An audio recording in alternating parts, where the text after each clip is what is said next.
जो तरीके से सरसंघ चालक बीच में उन्होंने ज्ञानवापी वाले इशू पर भी एक बात कही थी, वो सराहनीय थी। दूसरी बात अभी भी उन्होंने कुछ कही है, उनमें कई बातें ऐसी हैं जिनके ऊपर हम लोग डिस्कस कर सकते हैं। जो उनका ये कोशिश है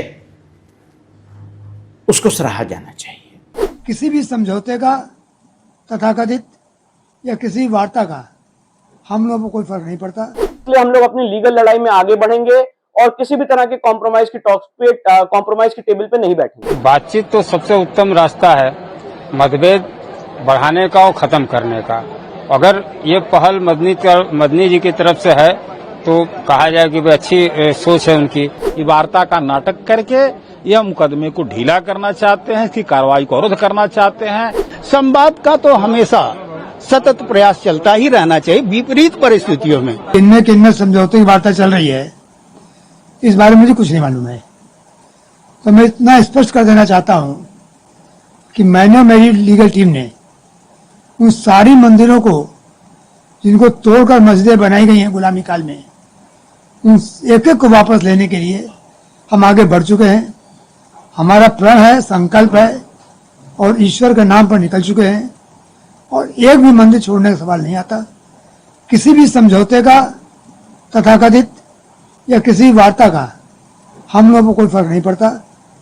मैं स्पष्ट करना चाहता हूं फिर, किसी मंदिर की जमीन के बारे में समझौता करना किसी हिंदू के आधिपत्य में नहीं है, अधिकार में नहीं है। कोई जमीन मंदिर की भगवान की होती है और भगवान की जमीन के बारे में कोई मनुष्य समझौता करके दूसरे को नहीं दे सकता। जो मंदिर एक बार बन चुकी है वो मंदिर है, आज भी है। उन एक को वापस लेना हर हिंदू की ड्यूटी है, कर्तव्य है कि उसको वापस ले। हम इस दिशा बढ़ चुके हैं और हम किसी प्रकार का समझौता न विश्वास करते हैं, न करेंगे, न कोई भी केस इसी प्रकार से वापस होगा।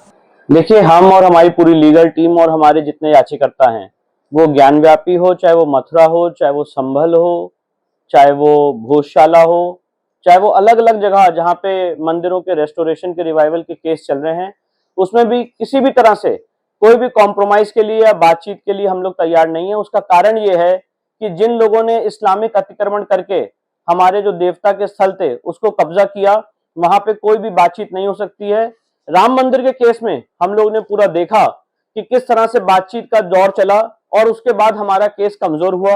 5 एकड़ की ऑल्टरनेट लैंड दी गई। तो मेरा प्रश्न ये है कि जिस तरह से काशी विश्वनाथ में, मथुरा श्री कृष्ण जन्मभूमि में या अलग अलग जगह, चाहे वो संभल हो, चाहे वो अदीना मस्जिद हो बंगाल में, अलग अलग जगह जहां पे हिंदू मंदिर को तोड़ के मस्जिद में तब्दील किया गया है, इसमें किसी भी तरह की बातचीत कैसे हो सकती है? और बातचीत का अर्थ ये होता है कि आप कुछ चीज अपनी दें और कुछ चीज उधर से मिले। तो यहाँ पे हमारा केस लॉ पे, फैक्ट्स पे बहुत स्ट्रांग है और बातचीत करना केस को कमजोर करने के बराबर होगा। इसलिए हम लोग किसी भी तरह की कोई बातचीत के लिए तैयार नहीं है। एएसआई की रिपोर्ट भोजशाला में, ज्ञानव्यापी में, अलग अलग जगह आ चुकी है। कृष्ण जन्मभूमि का केस पानी की तरह साफ है। इसलिए हम लोग अपनी लीगल लड़ाई में आगे बढ़ेंगे और किसी भी तरह के कॉम्प्रोमाइज की टॉक्स पे कॉम्प्रोमाइज की टेबल पे नहीं बैठेंगे। देखिए, बातचीत तो सबसे उत्तम रास्ता है मतभेद बढ़ाने का और खत्म करने का। अगर ये पहल मदनी जी की तरफ से है तो कहा जाए कि अच्छी सोच है उनकी। क्योंकि जो इस्लामिक आक्रांताओं ने भारत में जो गलतियां की हैं, भारत के मंदिरों को, भारत की संस्कृति को, भारत की कहा जाए कि आत्मा को जो ध्वस्त करने का प्रयास किया था तमाम इस्लामिक आक्रांता, तो उनके द्वारा की गई गलती को आप जस्टिफाई आज नहीं कर सकते हैं। आपको कहीं न कहीं पहल, सकारात्मक रोल मुस्लिम समाज को भी आगे बढ़ के करना होगा। देखिए, जो इस्लामिक आक्रांता तो उनसे भारत के मुसलमानों का कोई लेना देना नहीं है। वो कोई अरब से आया था, कोई उज्बेकिस्तान से आया था, कोई कहीं से, कोई अफगानिस्तान से आया था। भारतीय मुसलमानों का उनसे लेना देना नहीं। भारतीय जो मुसलमान हैं वो भारत के ही हैं। उनके डीएनए में सनातन हिंदुत्व भारतीयता है। इसलिए अगर ये पहल वो कर रहे हैं, इस तरह की सोच रख रहे हैं कि बातचीत से इसको समाप्त किया जाए या इस कटुता को खत्म किया जाए, तो उत्तम पहल है। और हम तो लड़ाई हम लोग लड़ी रहे हैं न्यायालय में। भाई, न्यायालय तो हमारा विकल्प है ही। जितने हमारे मठ मंदिर हैं, हम लोगों का प्रयास है कि अधिक से अधिक, चाहे वो ज्ञानवापी हो, चाहे मथुरा हो, चाहे अन्य भी जो मंदिरें हैं जो आक्रांताओं ने ध्वस्त किया था, उसको हम रिवाइव करें और पुनः खड़ा करें। हमारा न्यायालय में प्रयास चल रहा है। न्यायालय के माध्यम से हम संवैधानिक तरीके से हम लोग लड़ रहे हैं, और अगर बातचीत का रास्ता अगर वो पहल कर रहे हैं तो ये स्वागत योग्य है और पहल करना चाहिए। दोनों पक्ष अगर बैठ सकते हैं तो बैठ जाएं, कहीं कटता नहीं है। ये मंदिर मठ भी उन्हीं का है, मुसलमान इससे अपने आप को अलग न समझें। भारत के जो मंदिर है, मठ है, संस्कृति है, भारतीय है, सब मुसलमानों का है। ये एक अरब की संस्कृति नहीं है। आज से 10 साल, 20 साल, 50 साल, 100, 200, 500 साल पहले वो भी हिंदू थे, उनके भी पूर्वज हिंदू थे। वो हो सकता है किन्हीं कारणों से वो कन्वर्ट हुए हैं, वो एक अलग विषय है, लेकिन ये मंदिरें उनके भी हैं। राम कृष्ण बुद्ध हो, नानक हो, महावीर हो, सब उनके हैं, उन्हीं के वंशज आज हम सब हैं, चाहे हम हो, हिंदू हो, चाहे मुसलमान हो, चाहे ईसाई हो। तो मदनी साहब जो अगर इस तरह के उनके संगठन ने, जमात उलेमा हिंद ने अगर ये पहल किया है, उनके यहाँ अगर ये सोच पंथी है कि बातचीत से कटता कम किया जाए, तो अच्छी बात है, होना भी चाहिए।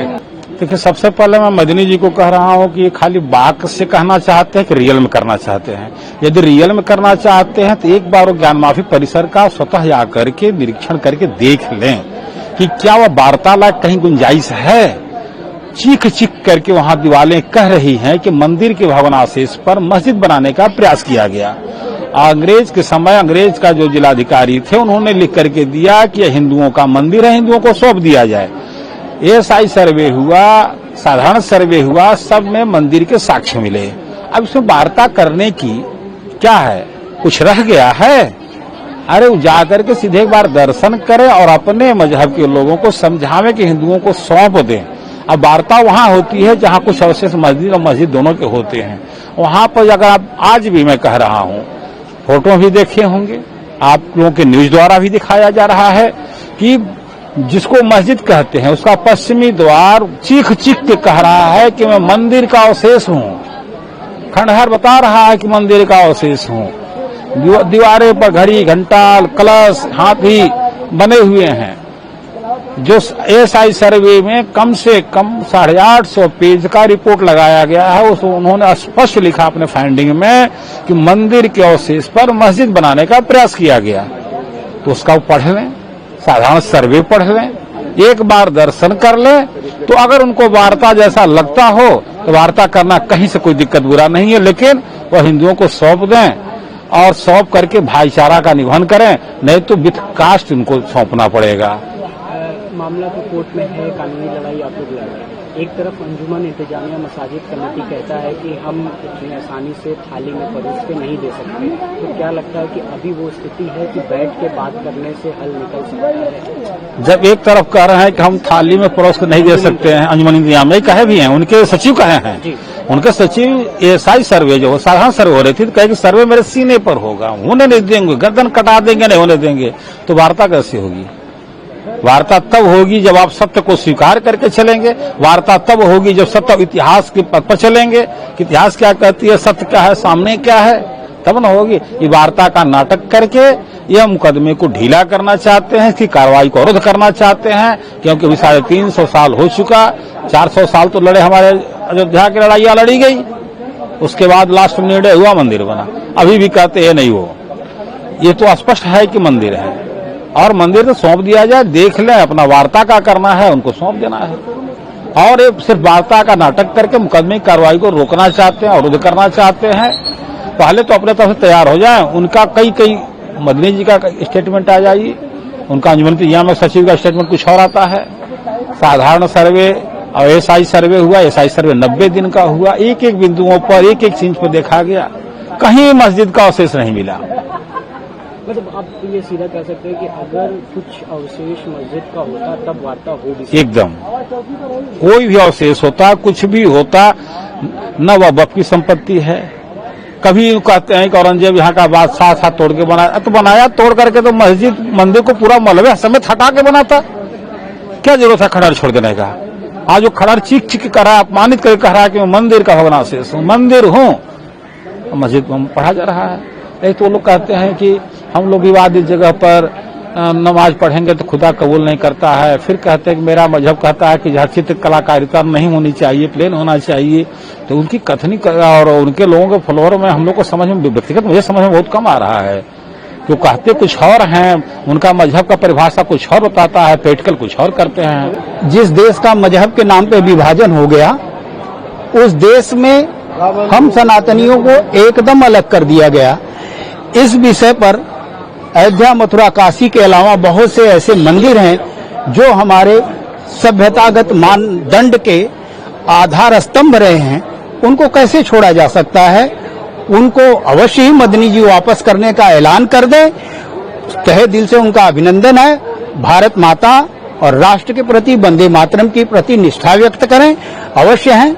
हम लोग भी जानते हैं कि वो किन काल परिस्थितियों में, किन स्थितियों के नाते कभी मतांतरित हुए हैं, भय भूख के नाते हुए हैं। उन सारे बातों को अतीत में दफनाया जा सकता है, लेकिन वर्तमान समय में इन विषयों पर अयोध्या, मथुरा, काशी जो हमारे सभ्यतागत विषय हैं, अन्यान्य मंदिर भी हैं जो हमारे देवस्थली हैं, क्योंकि मंदिर हमारे मैथोलॉजी में, हमारे विचारों में, हमारे चिंतन में केवल पूजा पाठ के स्थान नहीं है, वो हमारी चेतना के जागरण के स्तंभ हैं।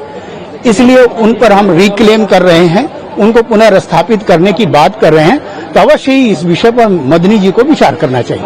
एक तरफ जहां अंजुमन इंतजामिया मसाजिद कमेटी कहता है कि हम थाली में परोस के नहीं दे सकते, दूसरी तरफ ये कहते हैं बैठ के बात कर सकते। ये सब अंजुमन इंतजामिया मसाजिद हो या मथुरा के केस में जहां हम कॉन्टेस्ट कर रहे हैं, इन दोनों ही विषयों पर जो भी फ्रेंड हमारे प्रतिपक्ष हैं, वो सब मुहरे मात्र हैं। उनको इंटरनेशनल फंडिंग है, उनके सहयोग है, मॉरल सपोर्ट मिल रहा है, हर तरह का उनको वैधानिक सपोर्ट मिल रहा है, और बड़े से बड़े लायर उनके साथ आकस्मिक कैसे खड़े हो जा रहे हैं भाई, बिना पैसे के, बिना सपोर्ट के। तो उसके पीछे बहुत बड़े साजिश है, षड्यंत्र है। उसका समाधान करते हुए अगर खुले दिल से आ रहे हैं तो स्वागत है। और इस विषय पर हम देश के विभाजन के बाद एक देश पहला 15 अगस्त 1947 को पाकिस्तान बना, एक इस्लामिक राष्ट्र बना, और सन 1971 में जो दूसरा देश बना बांग्लादेश, वह भी इस्लामिक राष्ट्र बना।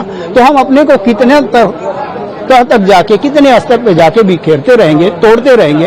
अब वो कोई तो डेडलाइन होनी चाहिए, वो यही डेडलाइन है कि हमारे सभ्यतागत विषय उन पर हम रिक्लेम कर रहे हैं, उस पर हम पूरी तरह से दृढ़ हैं, निश्चय किए हैं कि वो हमें लौटने चाहिए। क्या वो अभी स्थिति है कि बैठ के बातचीत हो सकती है? संवाद का तो हमेशा सतत प्रयास चलता ही रहना चाहिए विपरीत परिस्थितियों में।